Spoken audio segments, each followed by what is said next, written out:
नमस्कार विद्यार्थी मित्रांनो, माय ॲम्बिशियस या यूट्यूब चॅनलमध्ये आपल्या सर्वांचं स्वागत करतो। मित्रांनो, बरेच जण टीईटीची परीक्षा पात्र होण्यासाठी धडपडत आहेत। त्या टीईटीमध्ये पात्र होण्यासाठी जे वेटेज आहे परीक्षेनं किंवा जीआरनं शासकीय नियमानुसार काय सांगितलेलं आहे, 150 प्रश्नांची प्रश्नपत्रिका पेपर फर्स्टची असेल आणि पेपर सेकंडवाल्यांच्यासाठी 150 गुणांची प्रश्नपत्रिका असेल। आता पेपर फर्स्ट आणि सेकंड मध्ये फरक काय हा महत्त्वाचा मुद्दा। पेपर फर्स्ट आणि पेपर सेकंड याच्यामध्ये मराठी इकडं आहे 30 गुणांचं आणि इकडंही मराठी 30च गुणांचं आहे। बघा, गुण तेच आहेत। बालमानसशास्त्र व अध्यापनशास्त्र यालाही 30 गुण आहेत, तिकडंही तेच आहे। बालमानसशास्त्र व अध्यापनशास्त्र सेम। इकडं काय आहे, इंग्रजी आहे, इंग्लिश पेपर फर्स्ट मध्ये 30 गुणांचा आहे, तिकडंही इंग्लिश 30च गुणांचा आहे। म्हणजे या 90 गुणामध्ये कुठंही बदल नाही। आता उरलेल्या 60 गुणांच्या मध्ये थोडासा बदल, म्हणजे फारसा काही नाही। इथं गणित नावाचा प्रकार असतो, तो 30 गुणांचा आहे। कुठं याच्यासाठी पेपर फर्स्ट मध्ये। इकडे असं आहे की गणित आणि विज्ञान हा ऑप्शन विषय आहे। गणित व विज्ञान किंवा हा पर्याय इकडं किंवा नाही, इकडं काय आहे, सामाजिक शास्त्र।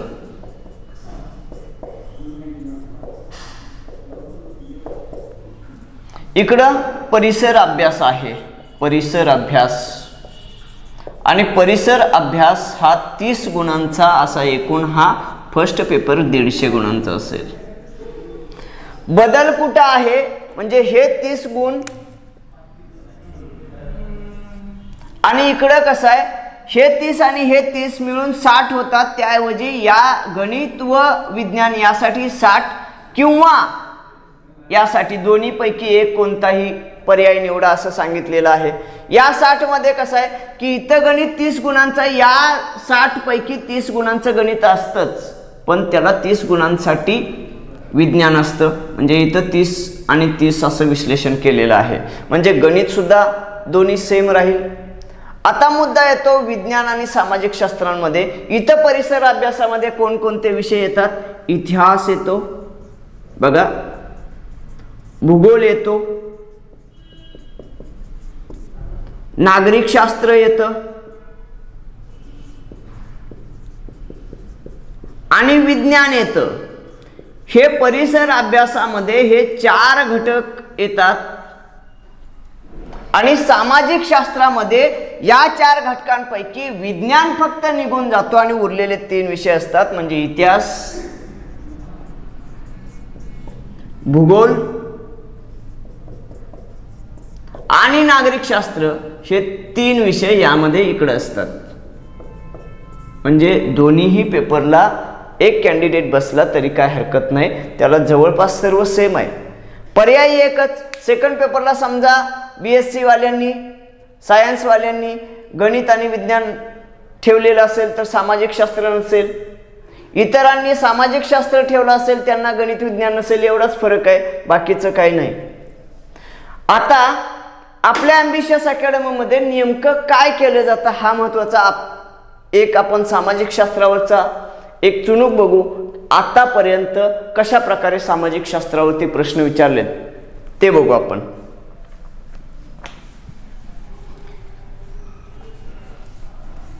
सामाजिक शास्त्रावर विचारले गेलेले प्रश्न।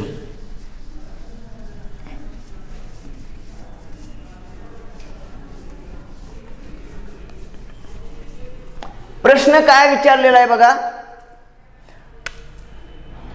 खालीलपैकी कोणत्या 2 डोंगर रांगांच्या मध्ये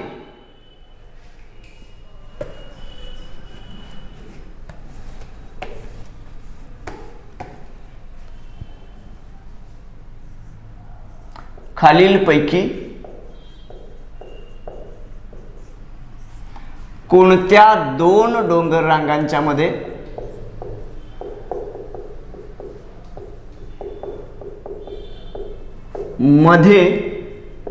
गोदावरी नदी आहे?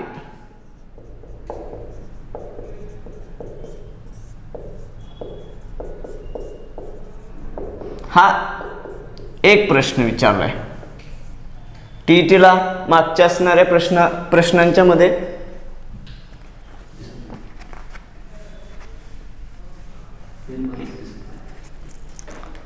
मागच्या असणाऱ्या प्रश्नांच्या मध्ये असा प्रश्न विचारलाय. पुढचा विचारलेला प्रश्न आपण बघू. हा असणारा प्रश्न आहे पुढचा.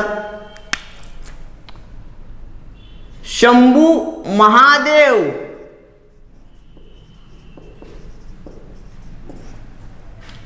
डोंगर रांगेच्या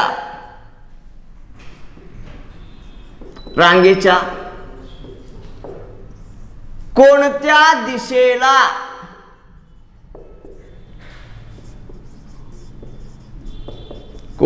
दिशेला कृष्णा नदी वाहते?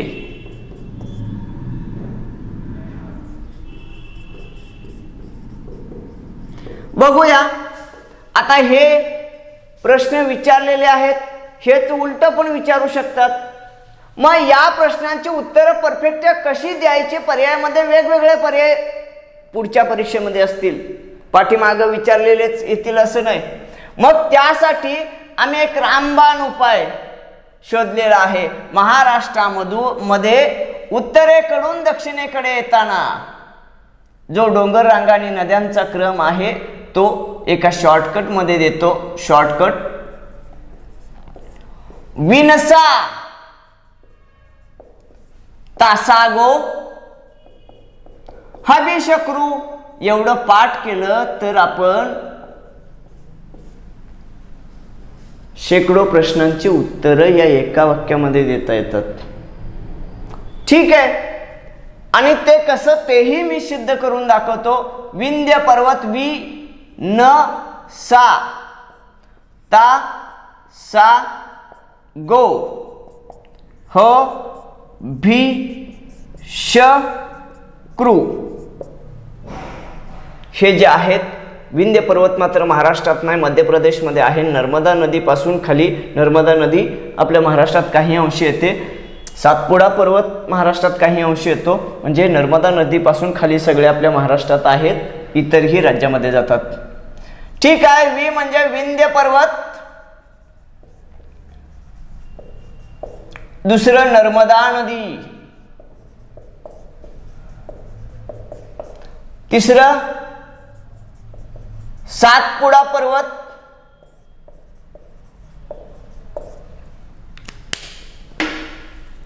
चौथं तापी नदी,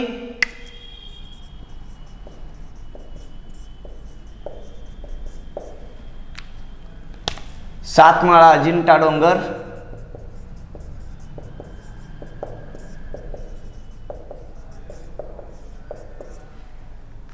त्यानंतर गोदावरी नदी,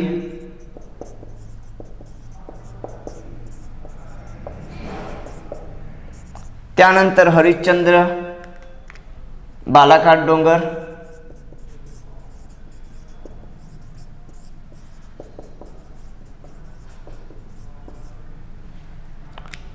त्यानंतर भीमा नदी,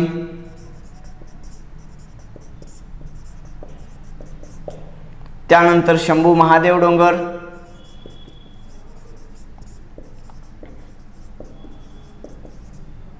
आणि त्यानंतर कृष्णा नदी. हा जो आपल्या महाराष्ट्रामध्ये उत्तरेकडून दक्षिणेकडे येताना नकाशाच्या दिशा, सरळ नकाशा धरल्यानंतर वरची दिशा उत्तर असते, खालची दिशा दक्षिण असते, उजवीकडची दिशा पूर्व असते आणि डावीकडची दिशा पश्चिम असते.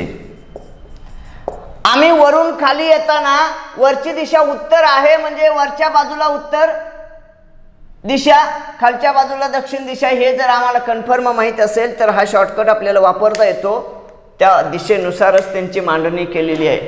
बघा, विंध्य पर्वत उत्तरेला आहे, नर्मदा नदी मध्ये आहे, आणि त्यानंतर दक्षिणेला सातपुडा पर्वत आहे. या तिन्हींच्यावर किती प्रश्न होतात ते आपण प्रथम बघू. या तिन्हींच्यावर 1 2 3 बघा, विंध्य पर्वताच्या दक्षिणेला कोणती नदी आहे? नर्मदा नदी. पहिल्या प्रश्नाचं उत्तर मिळालं. नर्मदा नदीच्या उत्तरेला कोणता पर्वत आहे? विंध्य पर्वत. दुसऱ्या प्रश्नाचं उत्तर मिळालं. नर्मदा नदीच्या दक्षिणेला कोणती पर्वतरांग आहे? सातपुडा पर्वत. सातपुडा पर्वताच्या उत्तरेला कोणती नदी आहे? नर्मदा नदी. 4 प्रश्नांची उत्तरं झाली. विंध्य पर्वत आणि सातपुडा पर्वत यांच्या मध्ये कोणती नदी आहे? नर्मदा नदी. दिसलं. 5 प्रश्नांची उत्तरं झाली. नर्मदा नदीने कोणत्या 2 डोंगर रांगांना विभक्त केलेले आहे किंवा विभागलेले आहे? विंध्य पर्वत आणि सातपुडा पर्वत. 6 प्रश्नांची उत्तरे या तिन्हीमध्ये मिळाली. बघा, आणि हे टोटल क्रम काय आहे? 10 जणांचा आहे. एक सोडलं तर पुढची 3 येणार, परत हा सोडला की पुढची 3 येणार, बरोबर ना? मग त्रिकोणी संख्येचा नियम बघू. 10 गुणिले 9 गणित शिकलं असेल तर, आणि हे 3 आहेत, बरोबर, भागिले 3, कारण तिन्हींच्या मध्ये प्रश्न निर्माण होतात ना. आणि गुणिले टोटल किती आहे? बघा, 6 प्रश्नांची उत्तर आपण दिली, बरोबर ना? 3 एके 3, 3 त्रिक 9, मग 10 त्रिक 30 आणि 30 सक्क 180 प्रश्नांची उत्तर ही डायरेक्ट झाली बरं का. या एका वाक्यानं 180 प्रश्नांची डायरेक्ट उत्तर, म्हणजे 180 प्रश्न याच्यावरती तयार होतात आणि त्याची उत्तरं डायरेक्ट झाली. त्यानंतर जोड्या जुळवा वेगळं. आता क्रम असा असू शकतो. नर्मदा नदी उत्तरेकडून दक्षिणेकडे येताना नद्यांचा क्रम लावा. नर्मदा नदी, तापी नदी, गोदावरी नदी, भीमा नदी, कृष्णा नदी, हे उलट सुलट टाकलं आणि 2-3 नद्या दिल्या. ते उत्तरेकडून दक्षिणेकडे येताना क्रम लावा किंवा दक्षिणेकडून उत्तरेकडे जाताना क्रम लावा. ह्या प्रश्नांची उत्तर अजून किती देता येतील हेही भरपूर येणार आहे.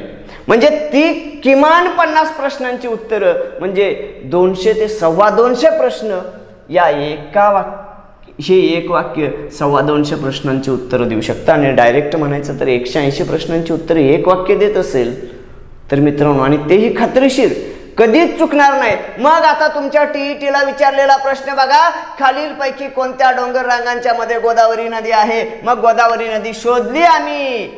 वरती 7 माळा डोंगर आहे मध्ये आणि खाली हरिश्चंद्र डोंगर आहे, म्हणजे 7 माळा, अजिंठा आणि हरिश्चंद्र बालाघाट डोंगरांच्या मध्ये, हरिश्चंद्र बालाघाट डोंगराच्या मध्ये गोदावरी नदी आहे हे दिसलं.